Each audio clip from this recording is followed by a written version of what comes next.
좀 전에 읽은 말씀을 가지고 술, 담배를 끊는다고 기독교인이 되는 것은 아니다 라는 제목으로 하나님의 말씀을 함께 나누겠습니다. MBC 사회부 정치부 기자로 또 워싱턴 특파원으로 뉴스데스크 앵커로 우리에게 잘 알려진 분이 있죠. 바로 조정민이라는 분입니다. 이분은 그 불교 집안에서 태어났고요. 40년 동안 자신도 불교를 신봉했던 그런 사람입니다. 근데 이 조정민이라는 이 앵커였던 이 언론인이 그렇게 40년 동안 아니 자기 집안 대대로 믿었던 불교를 떠나서 기독교인이 되었습니다. 근데 그분이 왜 예수님을 믿었나 그 이야기를 썼던 그 내용이 담긴 책 중에 왜 예수인가라는 책이 있습니다. 왜 예수인가? 그분이 이런 얘기를 합니다. 그 책에서 예수가 그리스도 메시아라는 사실에 지금도 절대 다수의 유대인들은 동의하지 않는다. 그러나 더 심각한 것은 지금도 예수가 교회 다니는 사람들로 인해서 왜곡되고 있다는 거다. 이게 무슨 얘기냐면 기독교가 우리나라에 들어온 지 100년이 지났지만 오히려 교회 다니는 사람들 때문에 사람들이 기독교가 뭔지 잘 모른다, 그런 얘기를 하는 것입니다. 기독교가 뭔지를 모르기 때문에 많은 사람들이 기독교인이 되는 것을 마치 술, 담배를 끊거나 뭐 이렇게 하는 것이 기독교인이 되는 것, 내가 하고 싶은 거를 못하게 되는 것, 뭐 이런 것, 또 주일날 좀 편히 쉬고 싶은데 교회 나가야 되는 것, 뭐 이런 거를 기독교인이 되는 거라고 생각하죠. 혹시 여러분 설교를 들으면서 그거 아닌가? 뭐 이제 이런 분이 계시다면 그런 분들도 기독교라는 거를 교회 다니면서도 잘 모르는 거예요. 오늘 본문은 기독교와 기독교가 아닌 것이 충돌한 사건입니다.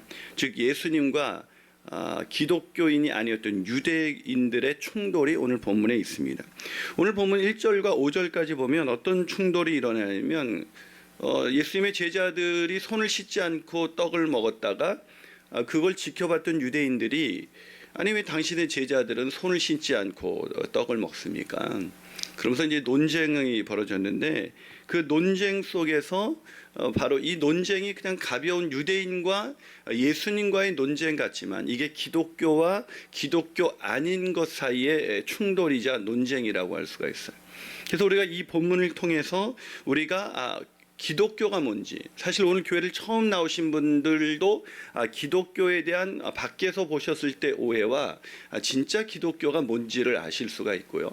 또 교회를 이렇게 다닌 지는 이미 오래됐지만 기독교가 뭔지도 모르고 다녔던 분들에게 오늘 기독교가 뭔지를 소개하는 굉장히 중요한 시간입니다. 자, 그럼 진정한 기독교는 뭔가? 첫 번째로 진정한 기독교는 전통이 아닙니다. 사람의 전통이 아니에요. 여러분, 믿지 않는 사람들이 기독교 하면 제일 먼저 떠오르는 게 뭐예요? 믿지 않는 사람들이 기독교 하면 제일 먼저 떠오르는 거. 기독교인 하면 술, 담배 끊는 걸 생각하죠.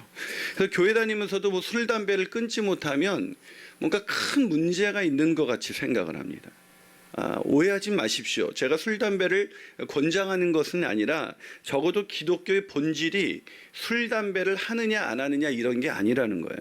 근데 믿지 않는 사람들도 기독교인이 술, 담배 하면 기독교인이 왜 그거 해? 뭐 이렇게 하긴 요즘 뭐 기독교인 다 한다 그러더라 뭐 이렇게 얘기를 합니다만 여러분 저와 비슷한 연배 중에 그 분당의 만나교회 김병삼 목사님이라고 있어요. 좀 느낌이 좀 안 오죠. 그분이 저하고 연배가 비슷하다는 게 그분을 본 분들은 느낌이 좀 안 올 거예요. 근데 그분이 저는 연배가 저보다 한 10년쯤 더 되시는 줄 알았는데 만나보니까 저하고 연배가 비슷하더라고요. 근데 이분을 만났을 때 만나교회 갔더니 그 만나교회는 흡연실이 있었어요. 흡연실. 그래서 제가 물었습니다. 목사님께. 목사님 담배 피세요? 이랬더니 아니 뭐 흡연실이 있을 필요가 없잖아요. 근데 이 흡연실이 있길래 제가 깜짝 놀랐는데 여러분 교회에 흡연실이 있어야 될까요? 없어야 될까요? 별로 관심 없어요? 뭐 담배. 만약에 교회에 흡연실이 있다. 사람들이 무슨 교회에 흡연실이 다 있어? 이러겠지만 저는 교회에 흡연실이 있어야 한다라고 생각합니다. 우리 교회는 따로 흡연실을 마련해 줘야 지만 여기 건물 옆에 바로 거기에서 청소년들이 많이 와서 흡연을 하더라고요. 되게 많이. 여러분 제가 만약에 교회를 지을 때 흡연실을 만든다면 성도들은 받아들일 수 있을까? 근데 이 설교의 황태자라고 불렸던 분 중에 이 그 목회자들에게 설교의 하여튼 이거 하면은 불려지는 사람이 영국의 찰스 스펄전이라는 목사님이 있습니다. 근데 이분이 꼴초였어요. 목사님이. 그럼 제가 꼴초였다. 지금도 꼴초다. 그럼 여러분 제 설교의 은혜를 받겠어요? 오늘 제가 설교하러 오다가 담배 한 대 딱 피고 올라와서 설교하는데 막 옆에 찬양하는데 목사님 옆에서 막 담배 냄새가 막 나요. 은혜 받으실 수 있겠어요? 성경에 담배 피지 말라는 말은 없어요. 술 취하지 말라는 말도 있지만 술 먹지 말라는 금주를 의미하는 구절도 없습니다. 오히려 디모데전서 5장 23절에서 사도 바울은 목회자인 디모데에게 이제부터는 물만 마시지 말고 내 위장과 자주 나는 병을 위해서 포도주를 좀 먹어라. 이렇게 했습니다. 네, 여러분이 어디 카페에 갔는데 제가 성도하고 만나고 있는데 포도주 한잔 하고 있어요. 목사님 많이 드세요? 뭐 이렇게 하시진 않을 거 아니에요. 막 우리 목사님이 봤어? 포도주를 먹어. 여러분 오늘 본문이 그런 상황이에요. 그러니까 유대인들이 볼 때는 아니 기독교 그들도 이제 기독교인이기 전에 유대인들의 시각으로 볼 때는 그들도 유대인이잖아요. 예수님의 제자들도. 그러니까 유대교의 전통이 뭐냐면 정결례라고 있는데 그게 하나님께 나가기 전에 그래서 손을 뭐 음식을 먹기 전에 이렇게 손을 항상 깨끗이 씻는 거, 이렇게 부정하지 않고 자기가 깨끗함을 유지하기 위해서 씻는 건데 제자들이 안 씻는 거예요. 안 씻고 떡을 먹은 거예요. 마치 김인환 목사가 술 한잔 하고 있는 걸 여러분이 본 거하고 똑같은 거예요. 당연히 말할 만한 거죠. 그래서 그런데 물론 이게 오해하지 마세요. 우리가 뭐 오늘 정말 이 교회 너무 오길 잘했다. 술 담배 해도 된다는구나 뭐 이렇게 얘기하시는 것 같은데 여러분 고린도전서 6장 19절에 이런 구절이 있어요. 한번 읽어볼까요? 한번 띄워주시겠습니까? 있습니다. 시작. 너희 몸은 너희가 하나님께로부터 받은 바 너희 가운데 계신 성령의 전인 줄 알지 못하느냐. 너희는 너희 자신의 것이 아니라. 그러니까 우리 몸이 뭐라고요? 성령의 전. 그러니까 하나님의 전이니까 우리가 거룩하고 깨끗하게 관리할 책임이 있어요. 그러니까 이 원칙에 의하면 우리 몸을 상하게 하는 그것이 술, 담배 하는 것만이 죄가 돼서가 아니라 그것이 우리 몸을 상하게 하고 힘들게 하기 때문에 저는 금주와 금연을 강조합니다. 안 하셨으면 좋겠어요. 여러분의 건강을 위해서. 그러나 그게 그게 그렇게 하면 뭔가 기독교인이 아니고 큰일 나기 때문에 먹지 말라 그런 의미는 아니에요. 여러분 저는 술, 담배를 금연과 금주를 권장하진 않지만 그럼에도 불구하고 술, 담배를 끊는 것이 기독교다. 기독교인이 해야 할 굉장히 중요한 원칙이다라는 것에 동의하지 않아요. 이 금주나 금연이 한국 기독교의 아름다운 전통이죠. 여러분 이 한국 기독교에만 있는 건데 이게 왜 생겼냐면 이 한국의 기독교가 들어올 때 이 집안마다 이 남자들이 우리 사회가 완전히 뭐 일제 치하에서 이제 그 무너진 그 세상 속에서 인생을 비관하고 자기 집도 안 돌보고 그냥 술 먹고 그냥 가정을 완전히 탕진시켜 버렸거든요. 예수 믿고 변화된 삶의 첫 번째 결단으로 금주와 금연이 시작됐고 그것은 우리 한국 기독교의 너무 아름다운 전통임에는 틀림이 없어요. 하지만 그것은 기독교의 본질은 아니에요. 아니 그러니까 기독교 전통이 아무리 아름다워도 그 전통이 본질을 대체하기 시작할 때 심각한 문제가 생기는 거예요. 오늘 담배 피시는 것 같아요. 아니. 그러니까 전통이 본질을 대체하는 상황이 된 거예요. 우리 한국 교회도 지금 그런 거예요. 여러분 오늘 8절과 9절 한번 읽어볼까요? 8절 9절 읽어봅니다. 시작. 너희가 하나님의 계명은 버리고 사람의 전통을 지키느니라. 또 이르시되 너희가 너희 전통을 지키려고 뭘 버렸다고요? 하나님의 말씀. 이게 무슨 얘기냐면 제가 쉽게 설명을 해드리죠. 제가 예수 믿는 젊은이들에게 종종 듣는 얘기 중에 하나가 자기 부장님이 진짜 주의를 열심히 지킨대. 주일 절대 안 빠진대. 그리고 술 담배도 절대 안 하고 막 큐티 그 회사 오면 큐티 하고 막 이런데요.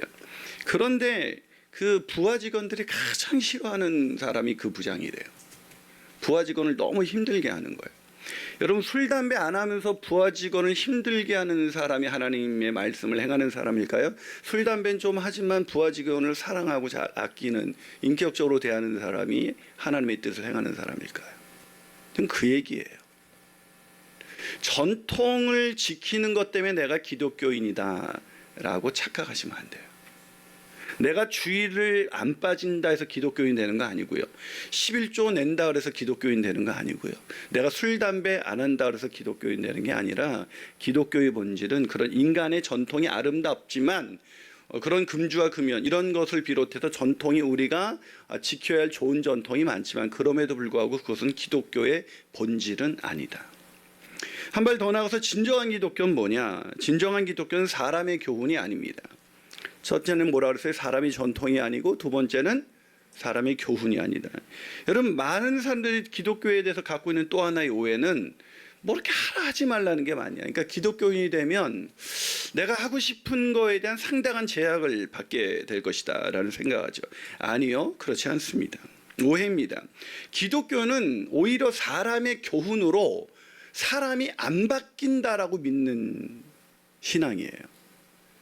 아무리 교훈을 많이, 좋은 얘기를 많이 해줘도 사람은 안 바뀐다라고 믿는 게 기독교입니다. 오늘 본문 6절을 한번 읽어보겠습니다. 6절 시작.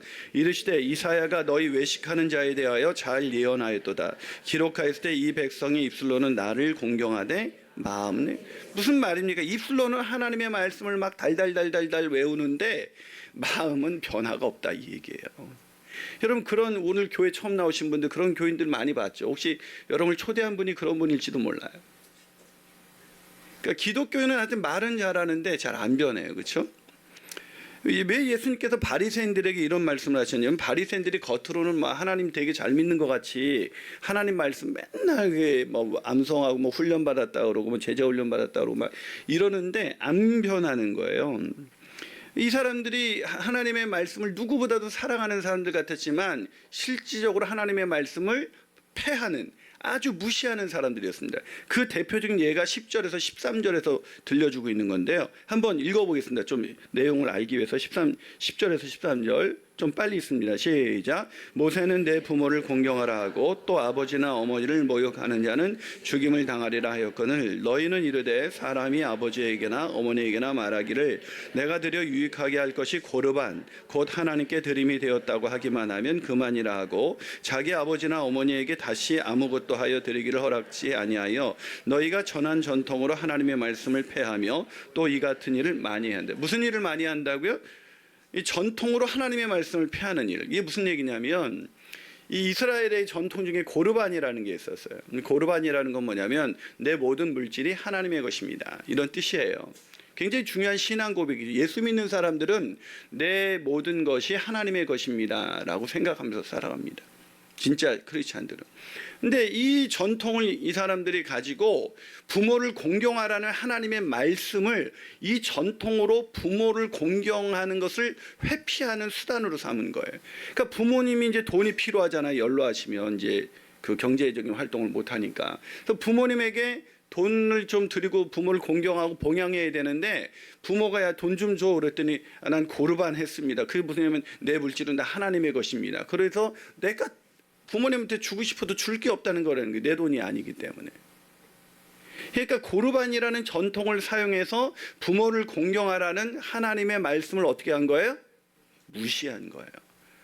하나님을 얼마나 무시했으면 하나님의 면전에서 그렇게 엄청난 사람들이죠. 황당하지 않아요? 마치 머리 좋은 회계사가 법의 허점을 찾아내서 세금을 안 내는 그런 것과 똑같은 짓을 한 것입니다. 누구보다도 하나님의 말씀을 잘 지킨다고 생각하는 사람들이죠. 여러분, 게다가 이 사람들은 그런 돈으로 뭘 했어요? 11조 빠지지 않고 했어요. 혹시 우리 교인들 중에서도 그런 교인이 있으면 참 저는 차라리 11조 안 하시더라도 부모님께 좀 용돈 좀 드리세요. 부모님께 용돈을 안 드리면서 교회 헌금을 잘하는 사람은 이 기독교의 본질을 모르는 사람들인 거예요. 오늘날 우리가 그렇게 하잖아요. 뭐 11조나 막 이런 것 막 열심히, 그러니까 막 그 다른 분들 보면 그렇게 막 부모나 이렇게 형제를 안 돌보는 사람이 막 11조는 막 얼마나 열심히 해. 그러니까 그런 사람들을 보고 예수 안 믿는 사람들이 볼 때는 기가 막힌 거죠. 어떻게 저럴 수가 있나. 그건 기독교가 아니라고요. 왜 그 사람들이 안 바뀌어요? 이 좋은 말은 많이 들어요. 교회 오면 좋은 얘기는 많이 듣는데 안 바뀌어요. 기독교는 사람의 교훈으로 바뀌지 않는다. 이걸 우리는 믿습니다. 여러분이 설교를 아무리 많이 들어도요, 안 바뀌어요. 여러분, 제가 굳이 예를 들어드릴 필요가 없겠죠, 그렇죠? 그럼 마지막으로 진정한 기독교는 뭐냐? 진정한 기독교는 예수님으로 인해 깨끗해지는 것입니다. 예수님으로만 깨끗해지는 거예요. 바뀌지 않는 우리가 예수님으로만 바뀔 수 있다는 거예요. 오늘 우리가 그 추천도서로 한 책이 사람은 바뀐다. 어디서요? 주 안에서. 여러분, 사람 바뀌어야 안 바뀌어요? 안 바뀌죠. 그건 자기가 안 바뀌었기 때문에 확신하는 거예요. 주 안에선 바뀐대요. 내가 교회를 그렇게 오래 다니는데도 안 바뀐 사람은 사람의 교훈은 많이 들은 거예요. 설교 말씀은 많이 들었지만 오늘 주 안에 있지 않는 거예요. 주님을 진짜 경험하면 인생은 사람은 바뀌어요. 아멘이십니까? 여러분, 어떻게 진정한 기독교가 뭐라고요? 제가 오늘 진정한 기독교가 아닌 거 두 가지 얘기했어요. 진정한 기독교는 사람의 전통이 아니다. 두 번째, 사람의 교훈이 아니다. 그럼 진정한 기독교는 뭐라고요? 예수님으로만 깨끗해질 수 있다. 예수님을 믿는 거예요. 쉽게 말하면 기독교는. 그럼 뭘 믿냐? 예수님을. 예수님이 나 부자 되게 해주는 것 이런 거 믿는 거 아니에요. 예수님이 나 병 치유해 주는 거 이거 믿는 게 아니라 예수님으로 인해서 사람의 교훈과 전통으로 도저히 바뀔 것 같지 않은 내가 예수님의 보혈로 예수님이 내 대신 십자가에서 죽으시고 부활하셔서 그분을 믿을 때 놀랍게도 바뀌지 않는 내가 바뀌는 것, 바뀌지 않는 내가 죄책감에 사로잡힌 내가 죄로부터 자유함을 경험하게 되는 것. 이게 기독교인 것입니다. 그래서 제가 오늘 본문이 어떻게 시작됐다 그랬죠? 바리새인들이 자신들이 지켜온 정결례를 지키지 않는 데서 왜 부정한 손으로 떡을 먹냐 그랬어요. 근데 예수님께서 제자들을 변호했는데 가만히 보면 변호한 내용이 아니라 오히려 바리새인들에게 도전합니다. 자, 본문 6절을 다시 한번 읽어봅니다. 시작. 이르시되 이사야가 너희를 외식하는 자에게 대하여 잘 예언하였도다. 기록하였을 때 이 백성이 입술로는 나를 공경하되 마음은, 이게 쉽게 말해서 무슨 얘기예요? 니네들은 하나도 안 변했어. 말씀은 줄줄줄 외우고 다니는데 니네 하나도 안 변했어. 여러분, 교회 다니는 사람들이 변했어요, 안 변했어요? 믿지 않는 사람 볼 때. 안 변했는데 거룩한 척하니까, 안 변했는데 깨끗한 척하니까 그게 더 싫은 거예요. 그래서 여러분, 전도하려면 나도 당신하고 교회 다니지만 변한 거 하나도 없어, 이렇게 전도해야 돼요. 그런데 변하지 않은 나를 하나님이 사랑하셔서 그 아들을 십자가에 내 죄 대신 내어주셔서, 십자가에 대신 내 대신 죽으셔서 그 아들을 믿기만 하면 나같이 당신 보기에도 교회 아무리 다녀도 안 변하는 나를 하나님이 깨끗하다고, 나를 의롭다고, 나를 정결하다고 그렇게 말씀해 주신 거를 믿는 게 기독교야. 그러니까 당신 열심히 살려고 그러고 잘 살려고 그러는데 안 되지. 좀 바르게 살려고 그러는데 안 되잖아. 우리 노력해도 안 돼. 사람의 교훈을 듣고 전통을 지킨다고 해서 되는 게 아니야. 예수님께 나가야 돼. 예수님께 나가면 그분이 내 죄를 대신해서 십자가에서 죽으시고 부활하셔서 그분을 믿기만 하면 우리가 깨끗해질 수가 있어. 그게 기독교인 것입니다. 그래서 기독교인은 은혜로 자기가 깨끗해졌다는 걸 알기 때문에 우월감을 갖지 않아요. 오히려 나 같은 죄인을 받아주신 하나님 때문에 다른 죄 가운데 있는 사람, 나도 저랬지. 저 사람도 예수님만, 그 사람과 나의 차이는 뭐예요? 나는 은혜를 받았냐? 저 사람 아직 은혜를 모르느냐, 그 차이뿐이에요. 행동이 다르지 않다고요. 제가 목사지만 여러분과 행동이 다르지 않다고요. 운전하다가 누가 열받게 하면 저도 빵빵거리고요. 안 달라진다고요. 근데 하나님의 은혜가 나를 지배하기 시작할 때 나도 모르게 변화된 인생을 살게 되는 것, 그게 기독교입니다. 그런 기독교인이 되시기를 주님의 이름으로 축원합니다. 기도하시겠습니다.